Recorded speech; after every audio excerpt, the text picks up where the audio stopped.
Graça e paz a todos. Aí.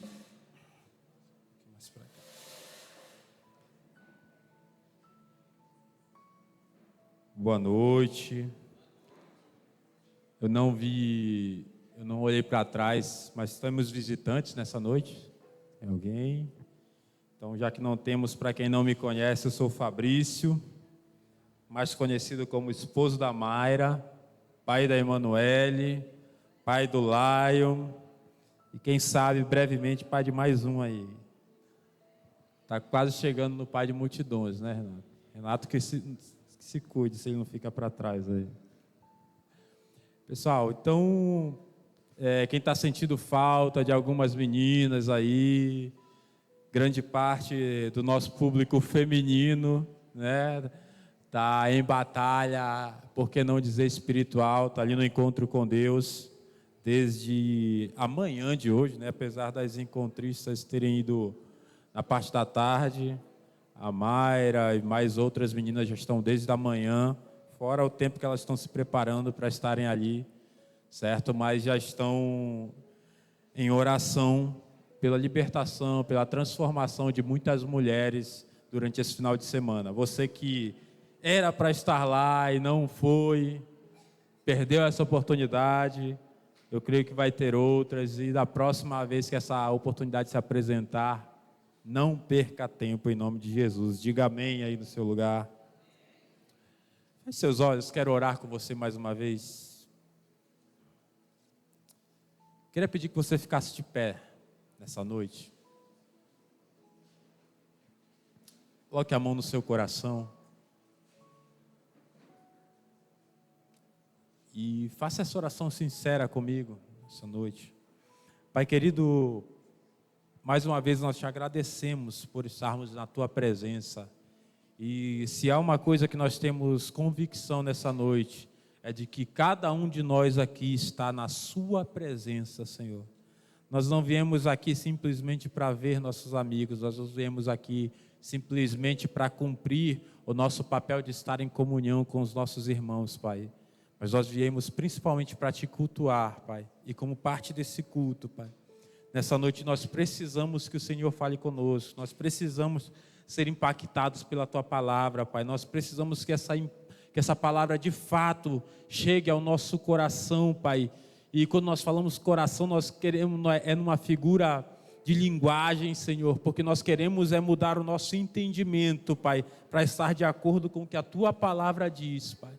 E que nessa noite nossos corações estejam abertos, nossas mentes, Pai, estejam voltadas para o Senhor, Pai. Desliga, Senhor, toda a distração em cada um dos meus irmãos nessa noite aqui, Pai. Para que nesse breve momento, Pai, a Tua palavra possa surtir o efeito desejado pelo Senhor, Pai. Que é provocar e gerar em nós, Senhor, frutos de arrependimento, Pai. Para que nós venhamos crescer como os filhos de Deus. Para que nós venhamos crescer como filhos, Pai, dos nossos pais biológicos. Para que nós possamos crescer como amigos, Pai. Como cônjuges, Senhor. Como qualquer papel que nós venhamos desempenhar nessa terra, em nome do Senhor Jesus, Pai, usa, não a mim, Pai, mas usa esse instrumento, Pai, em nome de Jesus, amém. Glória a Deus. Queria que você abrisse a sua Bíblia, lá em Números, olha aí, alguém lembrou do pastor Marcos Paulo aí. Números 25.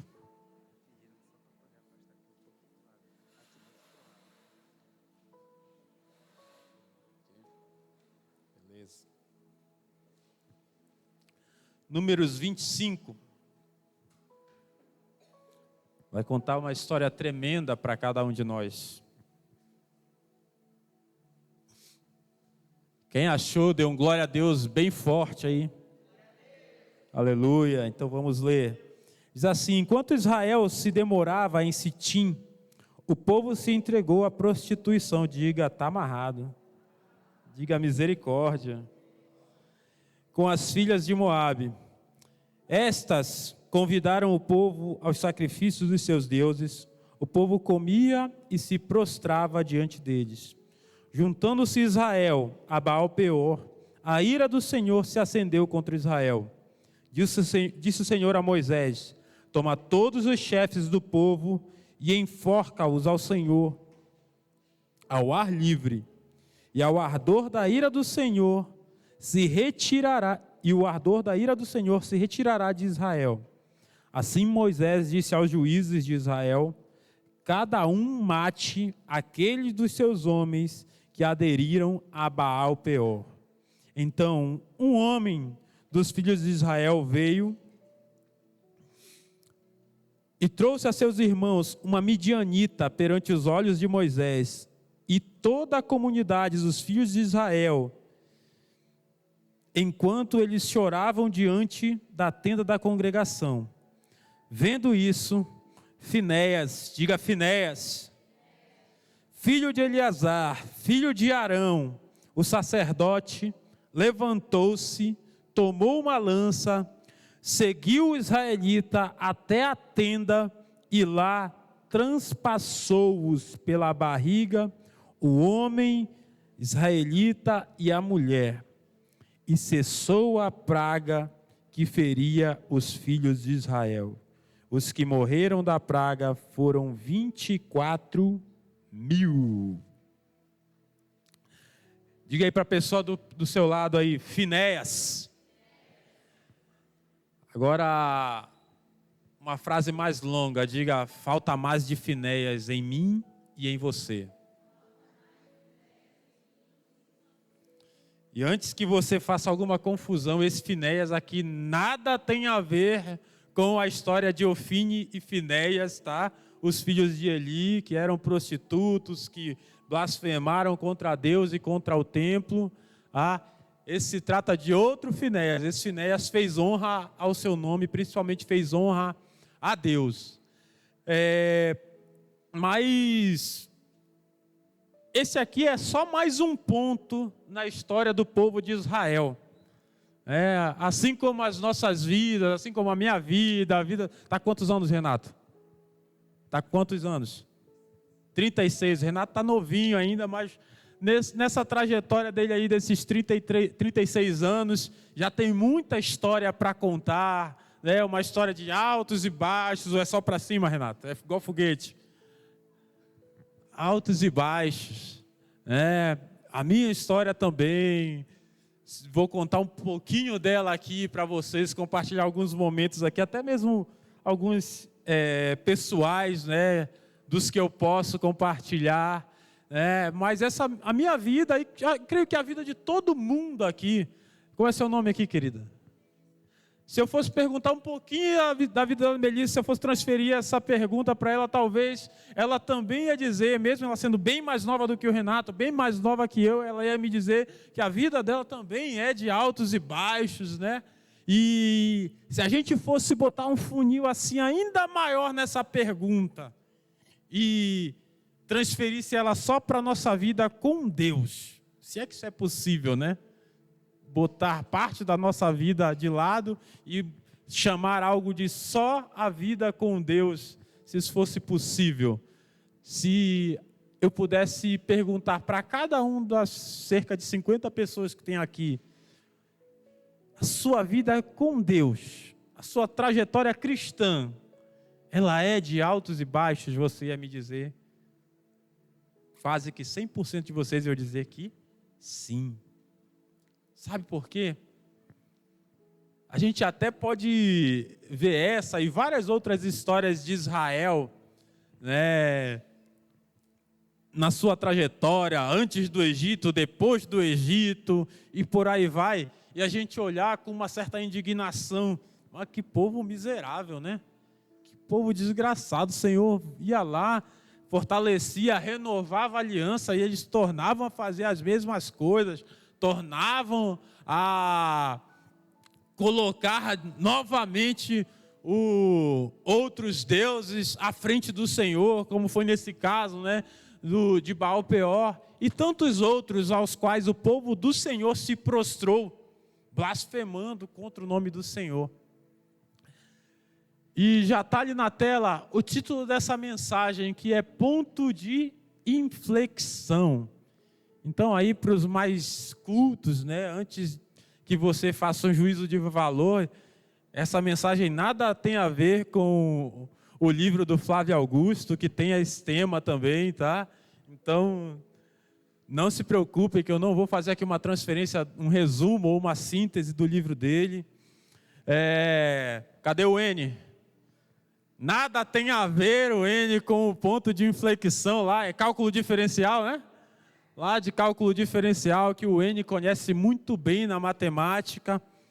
Mas o ponto de inflexão que eu quero falar aqui, até certo ponto, ele pode sim ser colocado lado a lado com o conceito matemático desse ponto de inflexão, que a grosso modo a gente pode dizer, e é dito, na verdade, como a mudança na trajetória de uma curva, mais precisamente uma convexidade. Então, uma curva que estava convexa para cima, passa a ser convexa para baixo a partir de um ponto de inflexão, ou vice-versa. Então, na vida, ou seja lá, qualquer conceito que você for pegar de ponto de inflexão, vai estar puxando para uma mudança de trajetória. Vai puxar para uma mudança de trajetória. E apesar de a vida de 100% de cada um de nós aqui ser lotada e carregada de altos e baixos, e não poderia ser diferente. Quando a gente traz para a nossa vida cristã, ou para qualquer outro ponto da nossa vida, nas nossas decisões em si, a gente sempre vai achar um ponto de inflexão ali.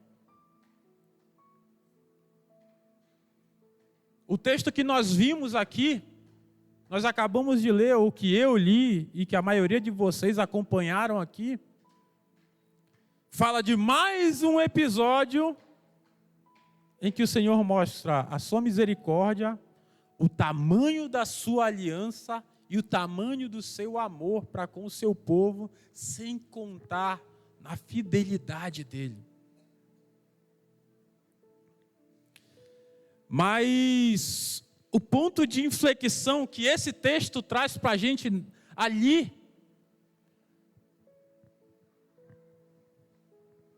ele não é dotado apenas de uma morte. Fabrício, então quer dizer que agora eu preciso pegar uma lança, quem estiver pecando do meu lado, quem estiver se prostituindo aqui dentro da igreja, dá uma lança na mão do Renato que ele vai começar a atravessar barriga após barriga aí, o povo se converter e para o Senhor estender a mão sobre a nova aliança.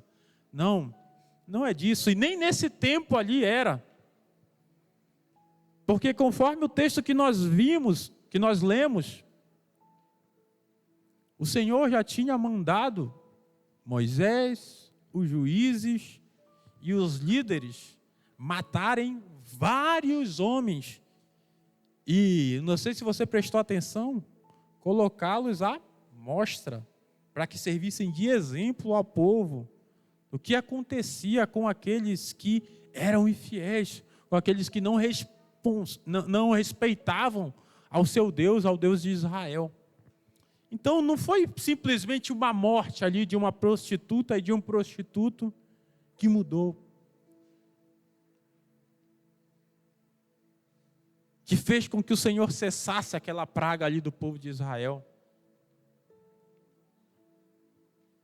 O que fez mover a mão do Senhor nesse episódio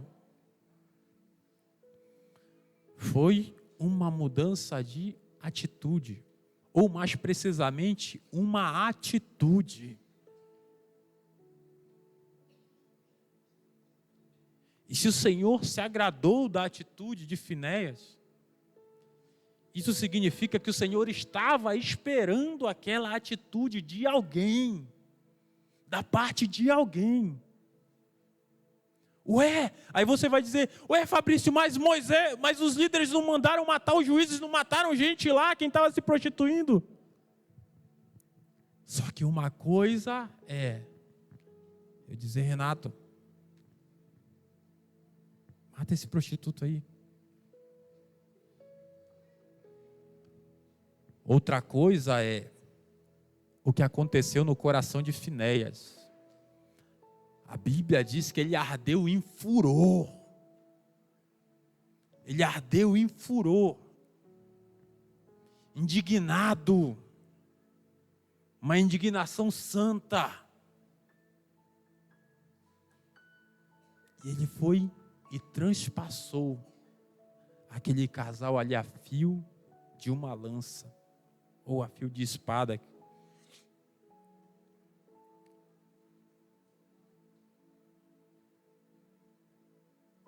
O que talvez esteja faltando para que a minha e a sua vida ela tenha de fato um ponto de inflexão?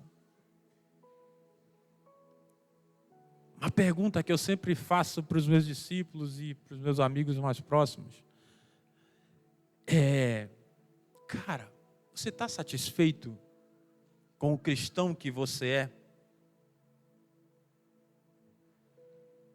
E automaticamente, quando eu faço essa pergunta para alguém, eu já declaro que eu estou insatisfeito.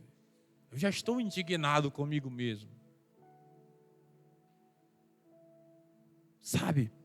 Longe de ser o cristão que eu gostaria de ser.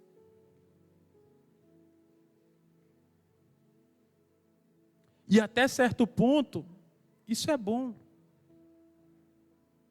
Porque se eu olhasse para mim e dissesse, ô Senhor, me leva para a glória, porque não tem mais para onde eu subir mais não. Já pensou, Matias? Chegar com essa oração diante de Deus, Senhor, meu trabalho está completo aqui nessa terra. Já casei com a mulher que eu queria, com a princesa que eu pedi para o Senhor. Já ganhei umas almas aí. Leva logo, Pai. Só falta o céu agora para mim.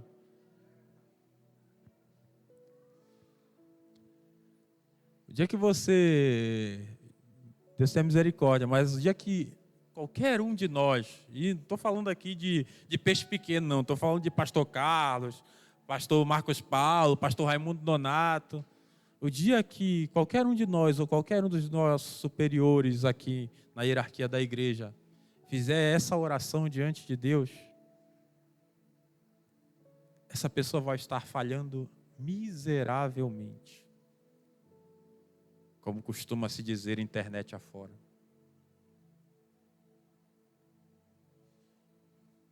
Porque não é isso que o Senhor quer ouvir da gente. É isso que o Senhor quer ver a gente buscando. É para fazer isso, Deus? Aqui. É para fazer 3 cultos só da Aliança Teen Jovem, fora os cultos da igreja? Beleza. Vamos lá.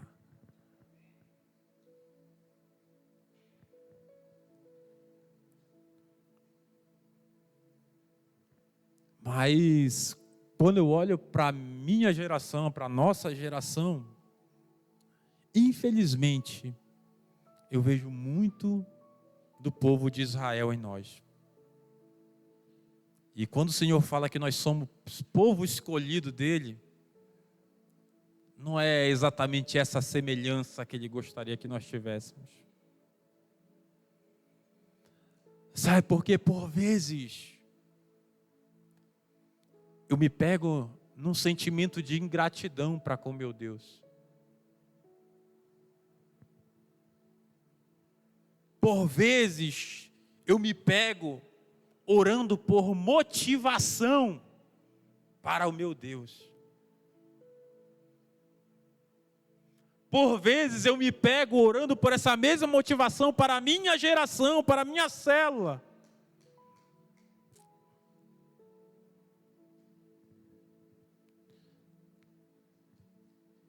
Quando na verdade a nossa maior motivação deveria estar queimando aqui, dentro de cada um de nós.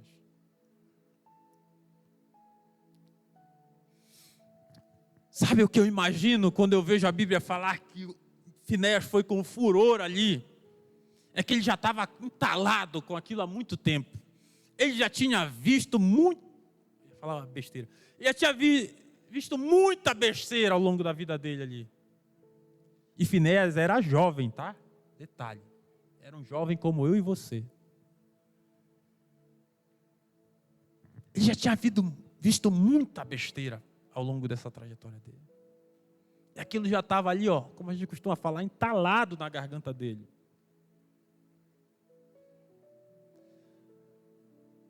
Talvez ele vendo aquele bando de gente sendo exposto ali, e em meio àqueles cadáveres, entrar mais um bando de prostitutos entrando para a tenda, e ele disse, ó, aí já é demais, irmão. Dá cá essa lança aqui. Meu Deus não merece isso. E vai dar um basta naquilo.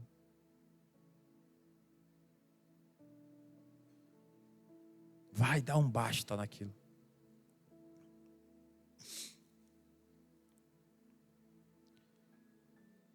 Eu queria compartilhar com você aqui, quase cai, alguns pontos que eu considero pontos de inflexão na minha vida, na minha trajetória.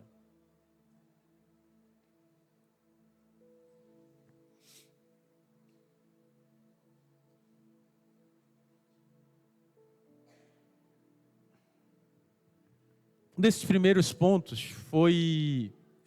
Quantos aqui cresceram na igreja? Levante sua mão. Cresceram na igreja, que eu disse, vocês entendem o que eu falo, né? Pelo amor de Deus.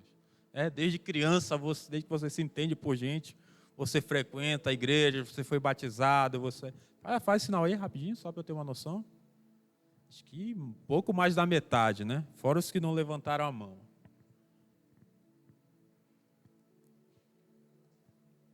A gente crescer na igreja não é sinônimo de santidade. Todos nós sabemos disso.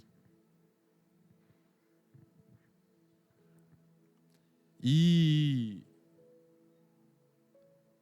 se você fizer esse exercício comigo, você vai lembrar de um momento dessa sua trajetória cristã que você disse, basta, tá bom, Senhor.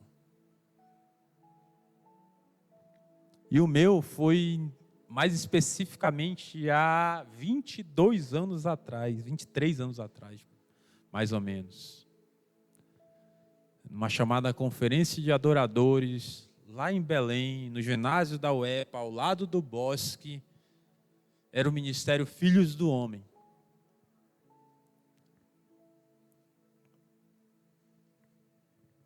Nessa época, apesar de ter crescido na igreja, e literalmente crescido na igreja, da idade da Manu, minha família se converteu e pronto.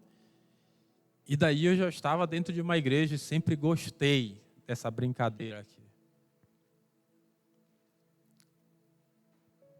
Mas isso não me impediu de,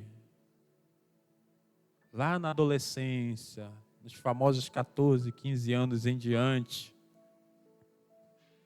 eu ser apresentado para a sensualidade. Olha que não tinha nem internet nesse tempo, tá? Para a sensualidade. De eu ser pressionado pelos meus primos, pelos meus colegas. Ei, bicho, tu é virgem? Todo mundo era virgem, mas todo mundo dizia que não era. Os meninos, ninguém... tu ainda é virgem, Fabrício? Aquela pressão... Nunca beijou? Uma porrada não tinha beijado na boca ainda.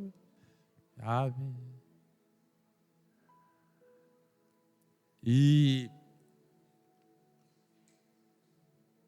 para provar para os outros, que eu era homem, que eu era cabra macho, né? Comecei a ficar com algumas garotas, e olha que eu era feinho. Pensa que eu sou feio hoje, minha filha? Nessa época, pro diabo não tem homem feio, não. Ele segue as mulheres mesmo, né, Renato?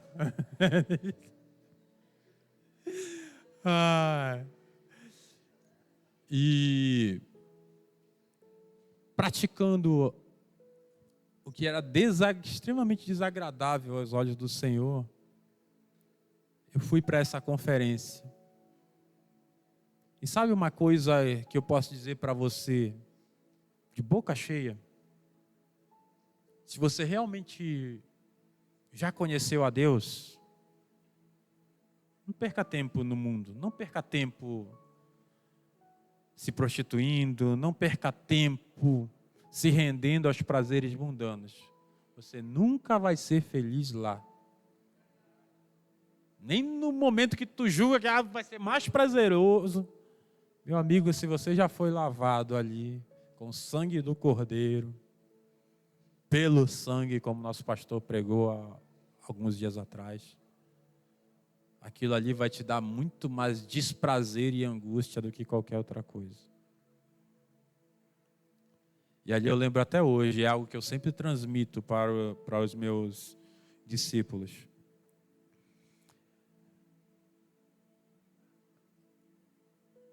A ministração era sobre carregar a arca.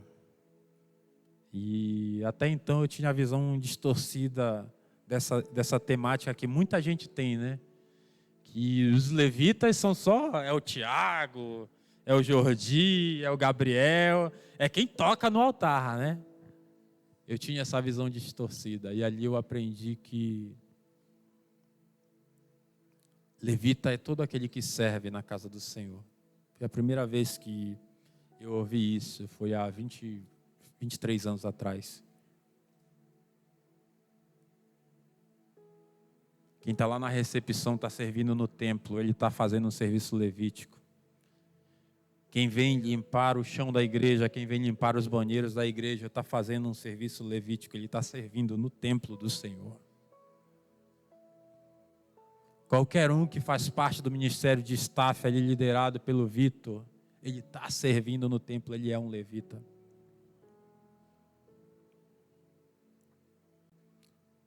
E ali eu percebi como é ruim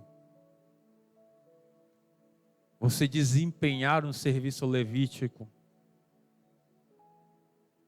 estando com o coração longe da presença do Senhor.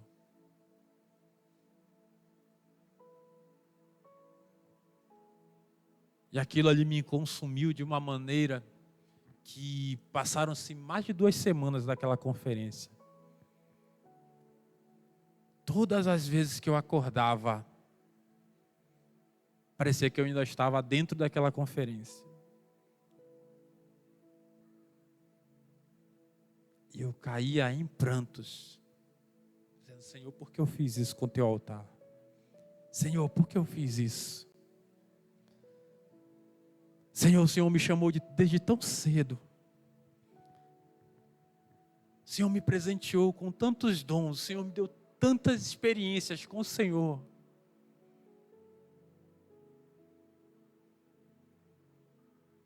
Por quê? Por quê? E desde então eu entendi o que é santidade.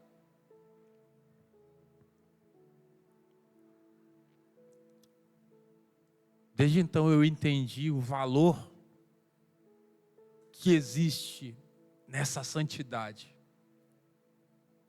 O quanto isso não é uma moeda de troca para o Senhor. Isso é o que nós devemos viver. Sabe, talvez você diga: não, mas eu não faço nenhuma, nem na recepção eu fico.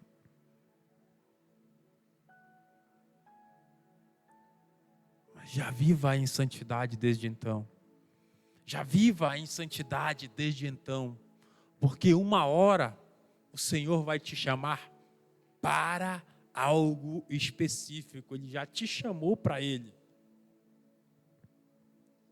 E quando Ele te chamar para algo em específico, você vai estar ali, ó. Eis-me aqui, Senhor. Eis-me aqui, Senhor. Eis-me aqui. Outro ponto de inflexão que eu posso compartilhar com vocês, alguns alunos meus já conhecem essa história, né? É nos estudos. Para quem não sabe, eu sou de Belém, mas Alguém é de Belém aqui? Ninguém? Ninguém conhece Belém? Então, vou ter que demorar um pouquinho mais na minha explicação. Você? É da onde? Ananindeua? Marajó. Então, mas vocês conhecem Belém ali, né? Eu nasci e cresci no bairro de Quaraci, que é a Vila Sorriso. E Quaraci está para o centro de Belém como morada nova, está para a cidade nova. Então é mais ou menos esse ritmo de distância, né? Quem já foi ao Mangueirão aí alguma vez, e Quaraci é do Mangueirão para lá. É uns 10 quilômetros do Mangueirão, passando o Mangueirão, no sentido de Quaraci. Mas o que eu queria dizer é que ali no meu bairro a minha família sempre trabalhou com artesanato. E era meio que uma tradição, né? Todo mundo que crescia ali seguia, ou ia ser desenhista, ou aprendia a fazer vasos, ou aprendia algumas pinturas e por aí vai. Eu fui para o lado do desenho. Mas ao contrário dos meus familiares mais antigos, que ganharam muito dinheiro com a cerâmica, na minha época já não dava tanto dinheiro. Mas ainda assim era o ramo da família. E a gente tinha uma mentalidade muito pobre, né? Te transporta aí para... tenho 42. Te transporta aí para 25 anos atrás, mais ou menos. Quem terminava o ensino médio dizia que estava formado. Então, eu terminava, nem era ensino médio, para vocês terem uma ideia, era o segundo grau, né, Renato? Eu terminava o segundo grau e dizia, não, já me formei. Ninguém sonhava em fazer uma faculdade, e eu fui nesse ritmo. Ganhava meu dinheiro ali na cerâmica, comia uma pizza com os meus amigos no final de semana, pagava um sorvete para outros e assim ia. Até que um dia eu encontrei, e eu sempre fui um excelente aluno no ensino médio. Sempre gostei muito de cálculo, física, química, matemática, principalmente. E eu encontrei um amigo meu que só passava as minhas custas. Era o peixe. Chamava de peixe, era o Alexandre. Chamava de peixe do desenho, cara de peixe gosmento. Ele tinha um olhinho arriado assim. Então a gente chamava de cara de peixe para ele. E eu encontro o cara de peixe todo de farda branca da marinha, parece um almirante e tudo. E aí, aquela bela conversa. E aí, o que está fazendo da vida? Eu já com 22 para 23 anos. Estou de boa e tal. Aí ele falou, não, eu sou oficial da Marinha. Eu estou me formando agora em engenharia mecânica. Me formo final desse ano em engenharia mecânica. E oficial da Marinha Mercante, na verdade, né? E sou oficial de máquinas. Rapaz.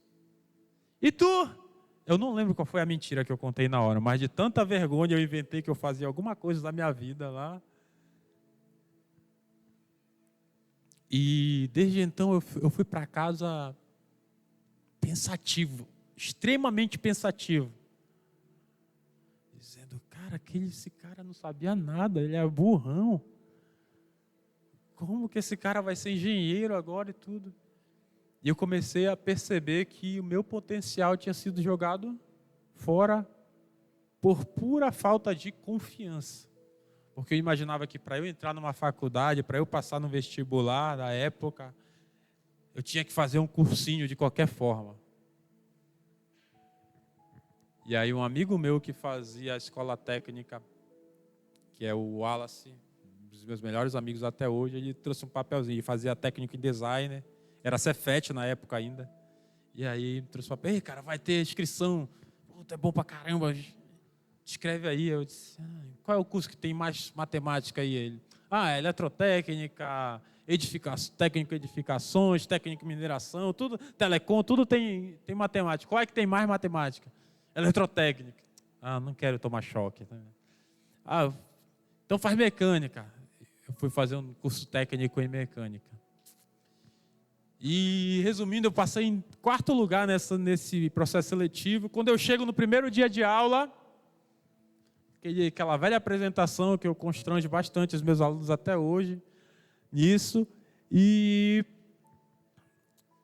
começa as apresentações. Eu sou fulano de tal, eu estou no 6º semestre de engenharia civil, estou aqui para expandir meus conhecimentos. Eu sou o ciclano, eu estou no 7º semestre de engenharia mecânica, estou aqui para agregar valor ao meu currículo. Eu sou fulano, eu estou me formando em engenharia de controle e automação, e estou aqui para...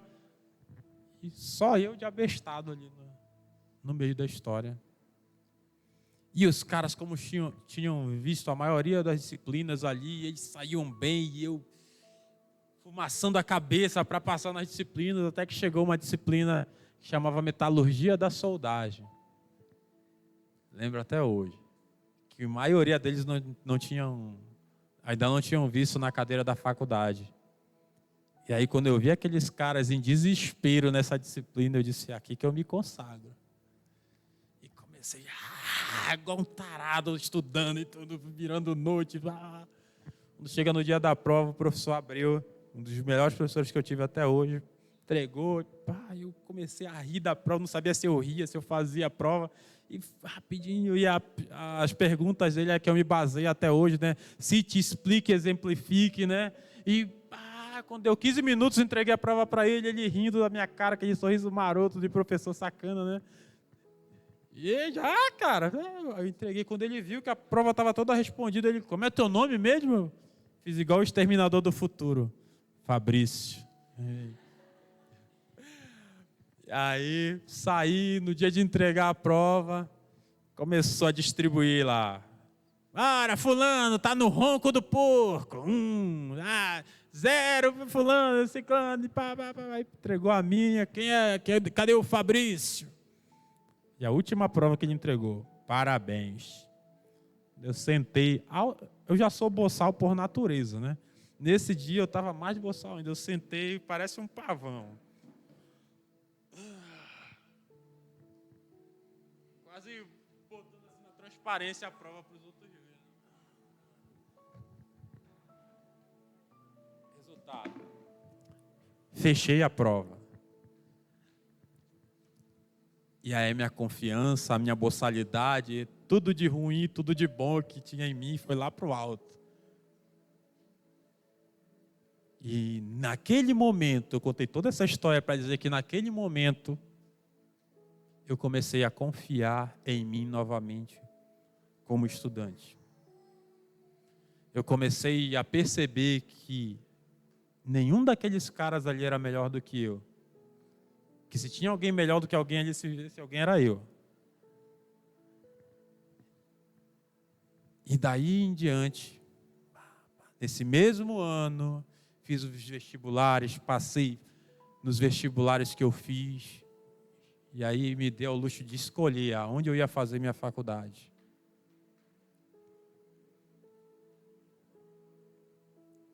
Mas houve um ponto de inflexão. Houve um ponto em que eu decidi mudar de trajetória.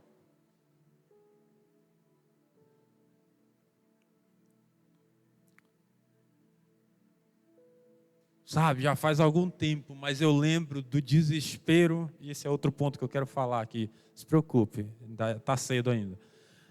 Esse é outro ponto que eu quero falar.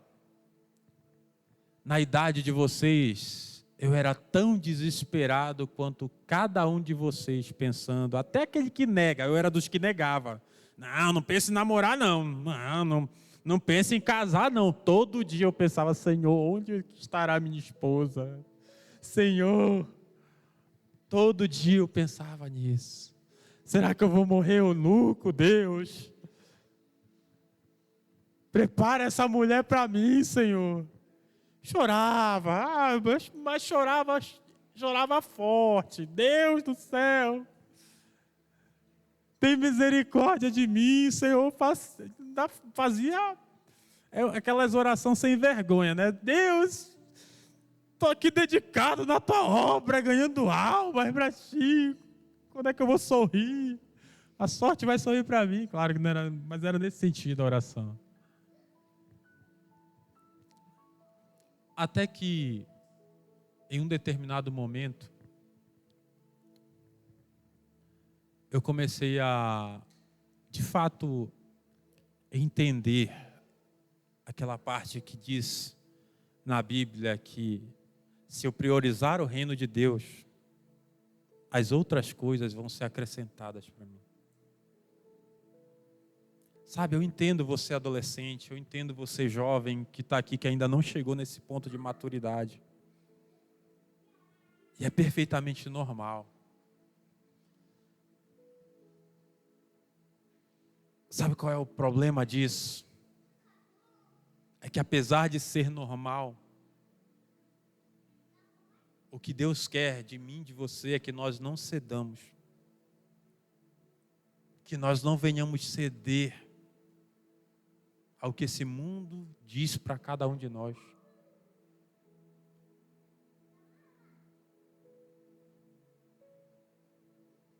Passar a nos alegrar quando alguém achar que a gente nem usa mais a palavra careta. Como é que é hoje? Tu que é mais descolado, como é que é? Tem uma palavra, não é careta aqui. Fala aí, tu sabe, tu tá rindo, tu fala. Cruz, né? Cruz. Ninguém é careta mais hoje. Sempre tem uma palavra aí. Tem paia. Não, paia é do meu tempo, mano. Paia é antes de mim. Mas tem cringe, né? Cringe, né? Isso aí é cringe. É. Sabe? E toda semana, eu sei porque na escola toda semana vem uma gíria nova lá da galerinha mais nova. Toda semana muda. Mas sabe o que de fato não muda? É esse desespero do ser humano de autoafirmação. Porque no fim das contas,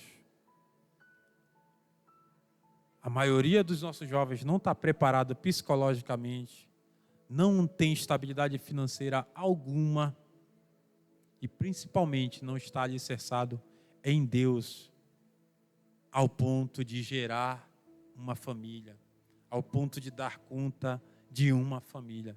E eu estou falando isso porque eu já casei depois dos 30, galera.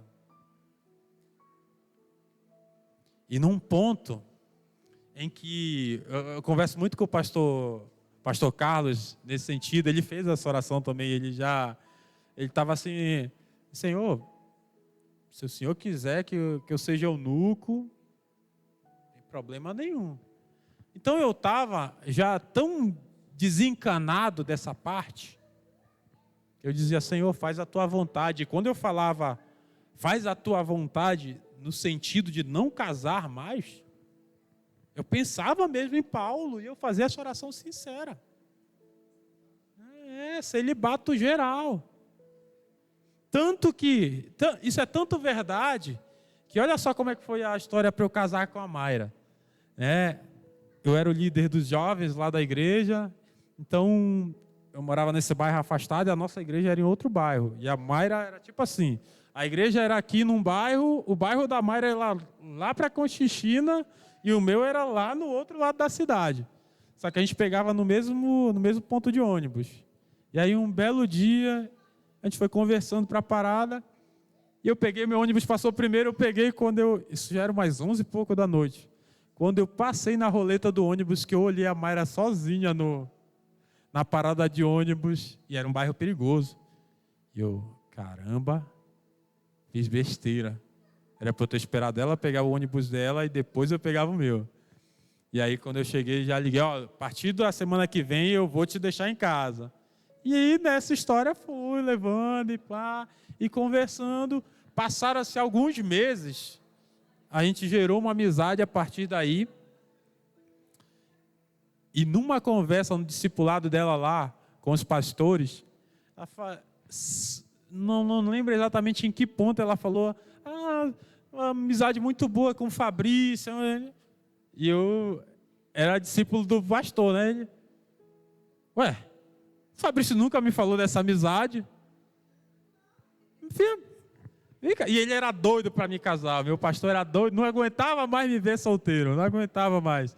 Até porque eu estava na liderança ali, né? E ele tinha muito medo de eu cair. Então, me explica aí essa amizade aí, filha. Aí, começou assim, do jeito que eu estou falando para vocês, né? Começou assim. É mesmo, é? Meu pastor era muito engraçado. É mesmo, é? A boquinha mole dele. E aí, no outro dia, ele me chama para um discipulado. E aí, meu filho? Eu estou sabendo uma história de uma amizade, assim. Aí eu, com a Ana Mayra. Sim, pastor. Aí contei a mesma história. Ele, meu filho, é uma menina muito bonita. Casa com ela. Aí eu, chefe, não estou pensando nisso não. Estava no mestrado na época, né? Quero terminar meu mestrado, terminar meus estudos e tudo. Aí ele, filho, tu já passou dos 30, meu filho. Eu não aguento mais ver você. Um outro amigo meu, o pastor Christian, né? Eu não aguento mais ver tu e o Christian, que daqui a pouco eu vou ter que ordenar vocês a pastor aqui. Não ordena pastor solteiro, não. Vamos casar mesmo. Aí, resultado, a partir dessa semente que ele plantou aí, a gente transformou uma amizade num relacionamento. Assim, as duras penas, né? Porque era estranho pra gente era realmente amigo, né? Então a gente tinha aquela amizade tão bacana que a gente tinha muito medo de estragar realmente a amizade. E aí foi estranho, a gente terminou e tipo, meio assim, depois que terminou o relacionamento e a amizade, tudo que a gente não queria, né? E até que a gente percebeu o quanto a gente já era importante um para o outro. Mas por que eu estou contando essa história aqui para vocês? Era a minha primeira opção? Eu estava caçando uma esposa? Não. Ela estava caçando um esposo? Até que se prove o contrário, também não. Mas provavelmente não. Por tudo que engloba ao redor dessa história. Mas o Senhor juntou as nossas histórias para um processo. Então houve esse ponto de inflexão ali, essa mudança de trajetória nas nossas vidas.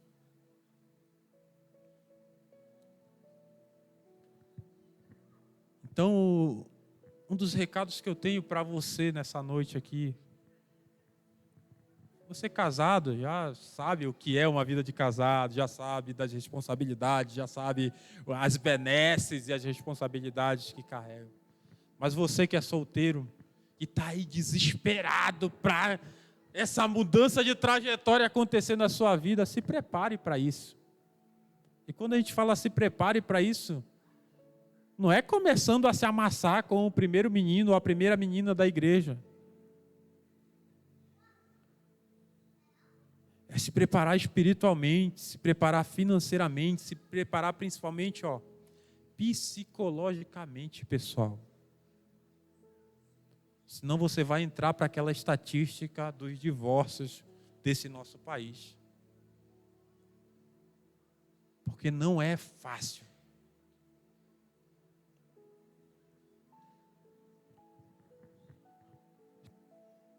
O que você acha que era mais fácil para aquele povo de Israel? Aos nossos olhos era muito mais fácil obedecer a Deus. Era muito mais fácil viver a vida de santidade que Deus queria para eles. Por que isso não parece tão fácil para nós? Por que viver a vida de santidade para nós não parece tão fácil quanto quando a gente olha para a história do povo de Israel? Eu olho essa história, poxa, mas estava tão na cara de que eles eram o povo escolhido do Senhor, estava tão na cara que era só viver em santidade para ser feliz, que era só obedecer a Deus. E o que está faltando Deus esfregar na nossa cara? O que é viver em santidade? Está faltando aparecer os anjos que apareceram para Maria, José ou para outros no decorrer da história bíblica aí. Esse anjo falar para a gente, quando a Bíblia está aqui com histórias verídicas, reais e fortes para provar para a gente que viver para o Senhor é o requisito principal para qualquer ponto de inflexão que você esteja querendo na sua vida. Seja ele na área de relacionamento, seja ele na área profissional, seja ele na área espiritual. O ponto de inflexão requer requisitos para cada um de nós. E muitas vezes isso não acontece, essa mudança de trajetória não acontece na nossa vida, porque nós não estamos dispostos a viver isso que o Senhor nos apresenta diariamente. E a desculpa é que o mundo é outro, que é muito difícil. Mas é muito difícil ser solteiro. É muito difícil ser jovem nos meus dias era difícil também, pessoal. Nos dias dos meus pais era difícil. No tempo da igreja primitiva era difícil. Sabe, o apóstolo Paulo, que escreveu metade desse Novo Testamento, ele diz lá, se não me engano, aos Gálatas ou aos Romanos, não lembro certinho aqui a referência, mas você vai lembrar disso. Eu esmurro a minha carne todos os dias, porque o bem que eu quero fazer eu não faço, mas o mal que eu não quero, esse sim eu faço. É o apóstolo Paulo falando. Então era fácil para ele? Não era. Não era fácil para ele. Por que você está achando que vai ser fácil para você? Porque nós queremos achar que nós somos melhores do que qualquer pessoa.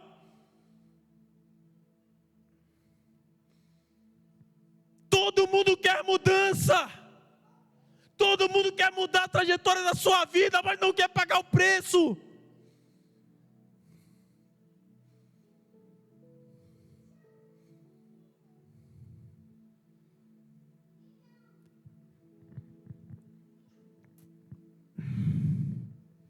Se eu pudesse voltar atrás, tantas besteiras eu não faria.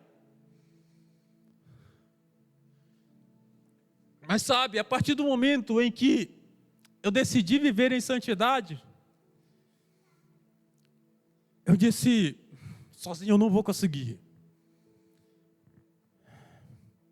E os meus amigos da igreja, eu reuni todos eles e disse, galera, bora endoidar. Galera, vamos endoidar. Sabe, você pode ligar para qualquer um desses meus amigos lá em Belém. Alguns deles são pastores hoje. E a nossa competição era quem ia ser o mais doido. Quem ia ser o mais louco. Nós fundamos uma companhia evangelística lá. Infelizmente nós perdemos os CDs, mas vocês vão dar muita risada. Que era o Resgatão. E a gente saía nos interiores. Interior de Colares, os interiores ali, nos ribeirinhos e tudo. Íamos com as nossas peças, com os nossos musicais. Esse varapau aqui dançava hip hop e tudo. Um fuzuê doido.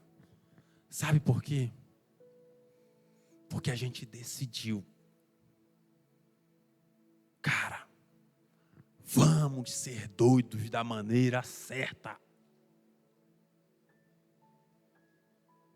Vamos raspar a cabeça. Não, só tu não. Tu não é mais doido do que eu, bora. Senhor, vaidade não é com a gente. Já é feio mesmo, bora, mãe. E pensa, você que é feio aí, você pode ficar mais feio. Raspa a sua cabeça para você ver.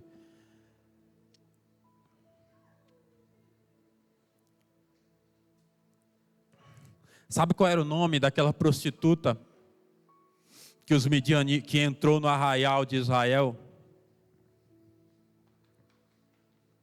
Que vinha da tribo dos midianitas. O nome dela está lá no versículo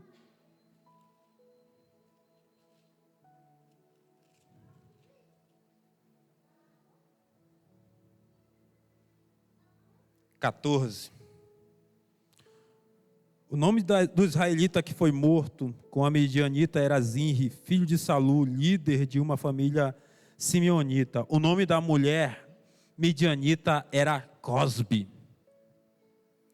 Sabe o que significa Cosbi? Significa mentira, ou filha da mentira.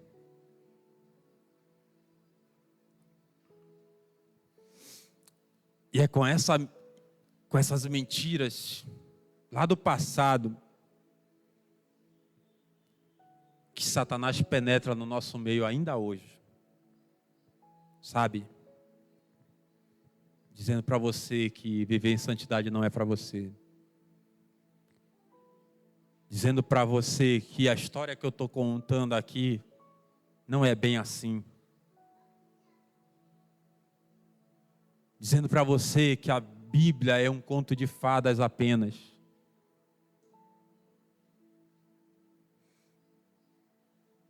Mas o que eu posso dizer para você é: experimente de fato enlouquecer por esse Deus.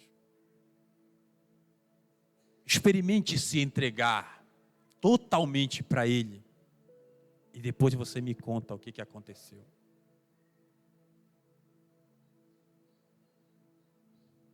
Experimente dizer: Senhor, a partir de hoje, eu quero viver na íntegra o que o Senhor deseja para mim. A partir de hoje eu vou viver de acordo com essa palavra. Experimente pelo menos alguns meses para você ver se você vai querer viver de outra forma.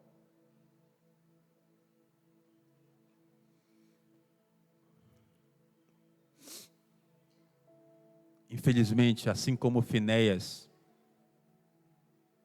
ele era um no meio da multidão. Essa decisão ainda é tomada por poucos. Essa decisão ainda é tomada por poucos.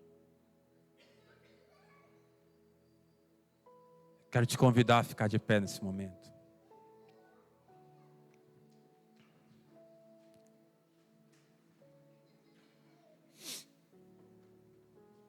Queria te convidar a fechar os seus olhos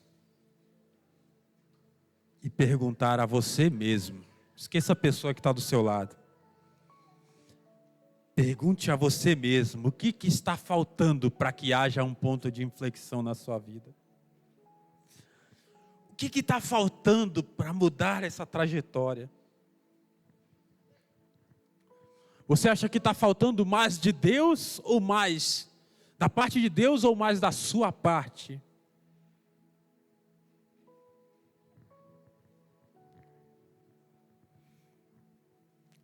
Você acha que você é quem você é hoje por conta do Senhor? Ou porque tem prevalecido a sua vontade ao invés da vontade do Senhor na sua vida?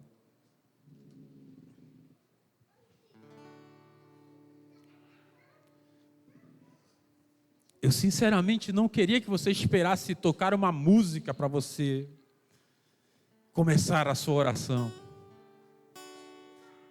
Queria que você fizesse essa oração espontaneamente.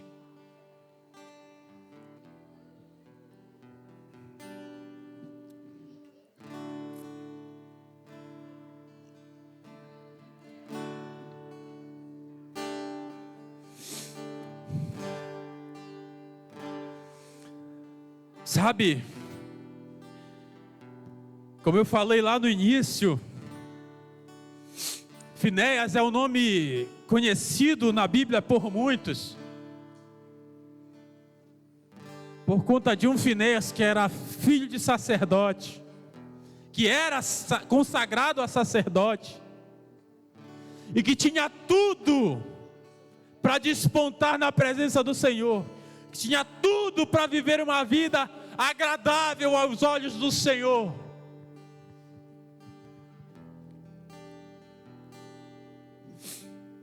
E esse não viveu.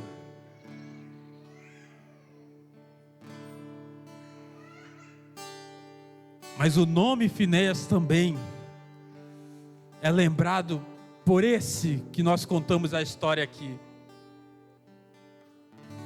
É lembrado por um homem indignado com a sua geração. É lembrado por um homem indignado com o pecado. E talvez a grande força que você está querendo aí para ficar longe do pecado é simplesmente ter nojo dele.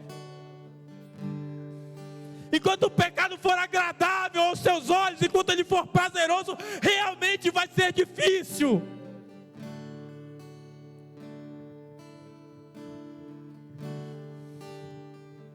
Pai, nessa noite nós oramos, Senhor,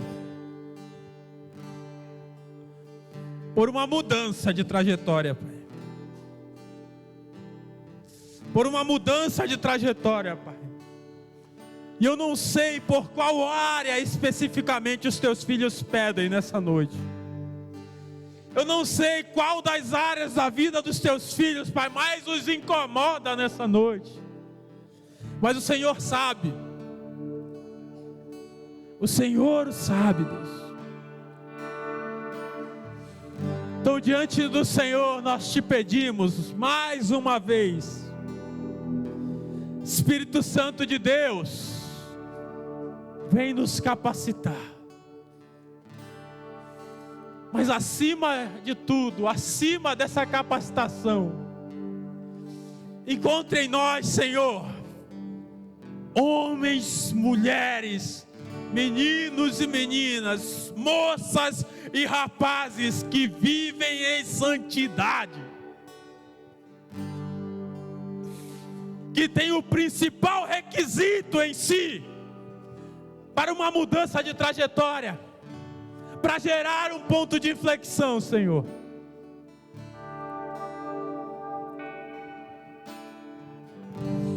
Eu te peço por uma geração que de fato quer marcar a sua época, que de fato quer pagar o preço por marcar a sua geração. E eu não estou falando de postar um story em redes sociais, Pai. Eu não estou falando de criar páginas na web.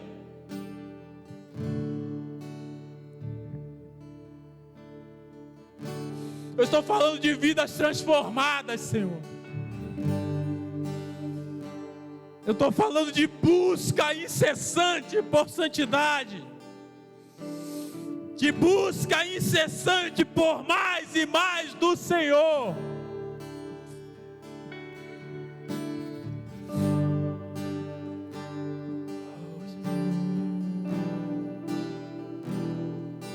Tu és santo, santo Deus.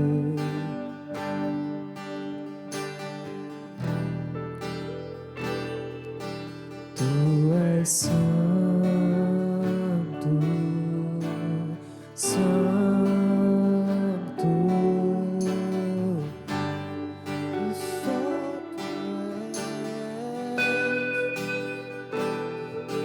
Tu és santo, santo Deus. Vamos declarar isso. Tu és santo, tu és santo, santo Deus. Jesus, tu és santo, santo Deus.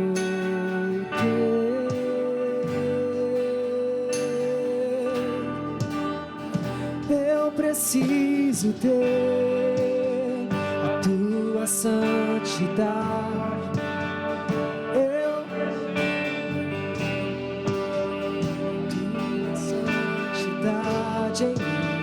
pois eu quero te ver. Será impossível para mim ver a face do meu Deus sem a tua santidade. Eu não poderei te ver, não, não poderei te ver sem a tua santidade. Não poderei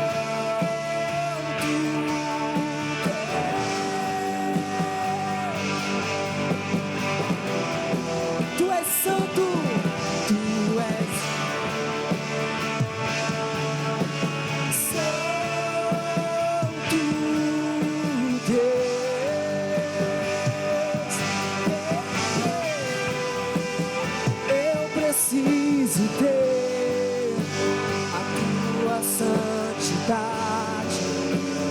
Eu preciso de em mim, pois eu quero te ver. Será impossível para mim ver a face do meu Deus sem a tua santidade. Eu não poderei te ver, não poderei. Sem a tua santidade nós não poderemos, Deus.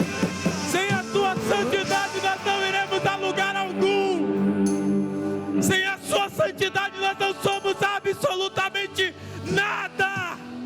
Nada. Nada, Senhor.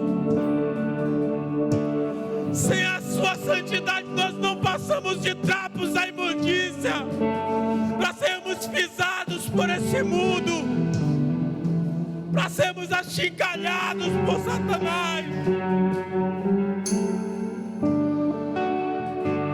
Mas se alcançarmos o nível que o Senhor deseja para nós, nós viveremos a plenitude do Senhor, a vida plena que o Senhor quer para cada um de nós. E é nesse sentido que nós queremos caminhar, Senhor. Nos ajuda e nos fortaleça, Senhor. Em nome de